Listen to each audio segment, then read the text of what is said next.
Assalamualaikum warahmatullahi wabarakatuh. Salam jumpa lagi anak-anakku sayang bersama Ibu Septi.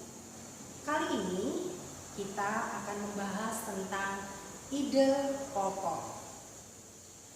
Ide pokok disebut juga gagasan pokok atau ada juga yang menyebutnya pikiran pokok. Ide pokok bisa juga dikatakan ide utama atau pikiran utama atau gagasan utama.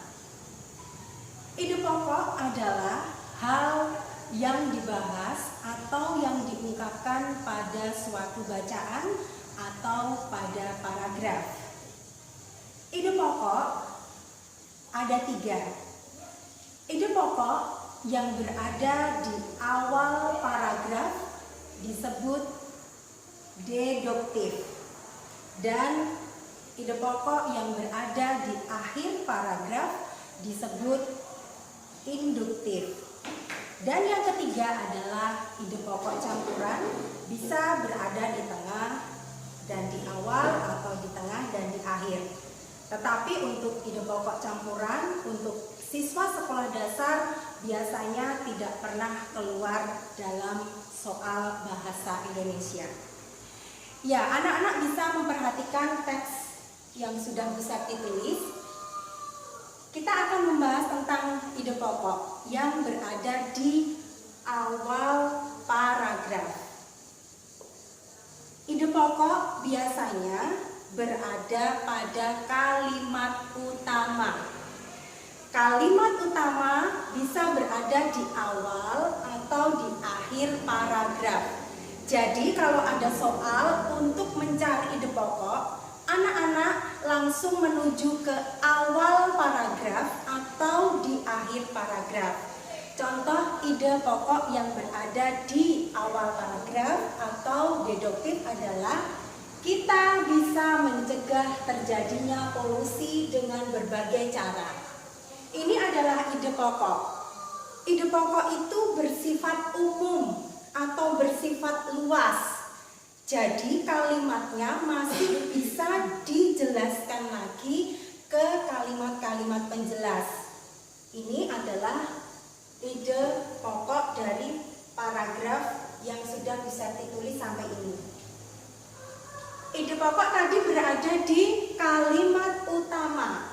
Kalau diminta untuk menyebutkan kalimat utama, anak-anak menuliskan seluruhnya dari awal kalimat sampai titik. Tetapi kalau yang diminta adalah ide pokoknya, anak-anak harus mencari ide pokok yang ada di kalimat utama. Jadi kita hanya tertuju pada kalimat utamanya. Nah, kalimat utamanya adalah kita bisa mencegah terjadinya polusi dengan berbagai cara. Ini kalimat utamanya. Ide pokoknya adalah cara mencegah polusi. Nah, tadi Bu Septi katakan bahwa ide pokok adalah kalimat yang masih umum atau hal yang masih luas atau umum yang harus dijelaskan lagi. Maka penjelasannya adalah kita bisa menggunakan kendaraan yang ramah lingkungan seperti sepeda. Kita juga bisa mencegah pembuangan limbah di sungai sampai terakhir. Ini adalah penjelasan dari cara mencegah polusi. Nah, ini adalah paragraf deduktif karena ide pokoknya atau kalimat pokoknya ada di awal paragraf. Nah, kemudian Bu Septi juga akan menerangkan tentang ide pokok yang berada di akhir paragraf. Tadi ide pokok adalah hal yang masih luas, hal yang masih umum yang harus dijelaskan lagi.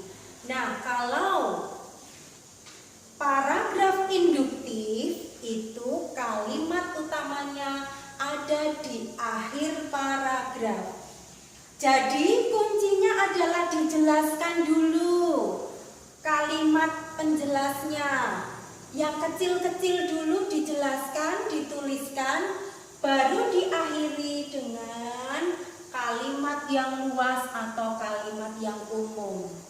Ini adalah paragraf induktif. Bu Septi rubah dari paragraf deduktif menjadi paragraf induktif. Nah, sampai di sini anak-anak sudah paham ya? Oke, pasti anak-anak sudah paham. Sudah menyimak dari tadi penjelasan Bu Septi. Anak-anak cerdas, anak-anak hebat pasti sudah paham ya. Nah, pada ide pokok intinya adalah anak-anak harus melihat kalimat yang ada di awal atau kalimat yang ada di akhir paragraf. Kalau di awal paragraf kalimat utamanya namanya paragraf deduktif. Kalau di akhir paragraf kalimat utamanya namanya paragraf induktif. G, sudah jelas G? Nah, ide pokok ada di dalam kalimat utama. Ya, ingat, jadi kalau mau mencari ide pokok, yang dicari adalah kalimat utamanya dulu, kemudian dicari ide pokoknya. Begitu penjelasan tentang ide pokok dari Bu Septi kali ini. Dan sampai jumpa lagi di pembelajaran berikutnya. Salam hebat, salam belajar di rumah. Assalamualaikum warahmatullahi wabarakatuh.